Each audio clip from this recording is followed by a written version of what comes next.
On va transformer ensemble un reste de riz cuit en une tarte fondante, gourmande, sans farine, sans gluten, parfaite quand tu veux un dîner rapide mais fait maison. Tu as peut-être déjà goûté une quiche sans pâte, un gratin de riz ou alors une tarte à la raclette. Ici, on réunit tous les avantages dans une seule recette anti-gaspi. Alors, on commence avec 300 g de riz cuit. C'est un riz complet ici, mais peu importe, prends ce que tu as chez toi. Je le mets dans un petit robot mixeur avec un gros œuf. Et là, je mixe quelques secondes seulement, juste pour casser un peu les grains. Tu vas voir, ça va beaucoup mieux se tasser ensuite.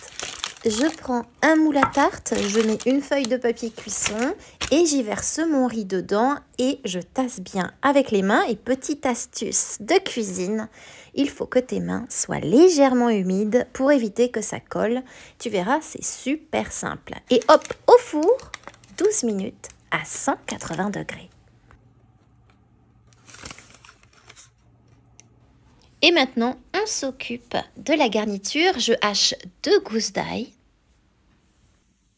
Je coupe 7 champignons en lamelles.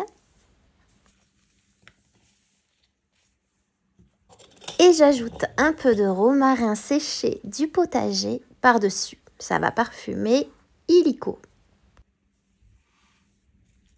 Je coupe ensuite 250 g de poulet cuit en tout petits morceaux.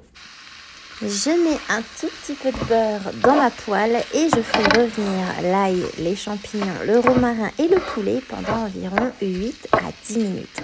Le but ici, c'est d'enlever l'eau des champignons, de pré-cuire le poulet et avoir une cuisson beaucoup plus rapide au four. Quand ma base de riz ressort du four, je parsème une poignée de châtaignes cuites par-dessus. Je les écrase évidemment entre mes doigts. Ça va absorber l'appareil et apporter un goût forestier parfait pour la saison. Je coupe 4 tranches de raclette en morceaux et j'en mets déjà la moitié sur mes châtaignes. Comme ça, on a aussi du fromage à l'intérieur.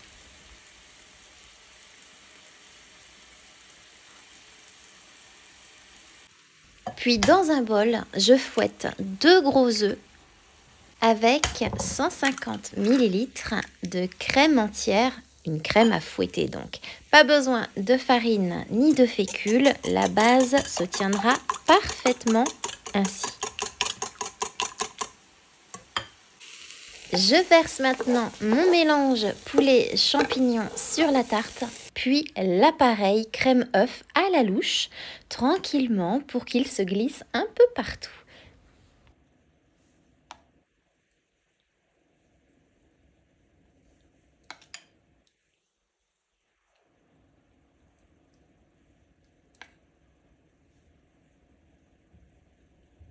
Et enfin, je termine avec le reste de mon fromage à raclette sur le dessus pour une cuisson au four à 200 degrés pendant 20 minutes.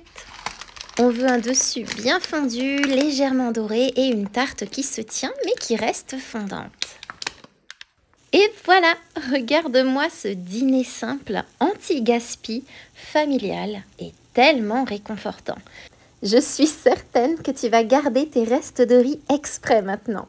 Bon, et maintenant, c'est le moment de te poser ma question du jour pour toi.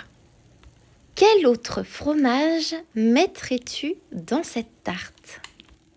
Hâte de lire ta réponse en commentaire. Et en attendant moi, il ne me reste plus qu'à te souhaiter une délicieuse dégustation.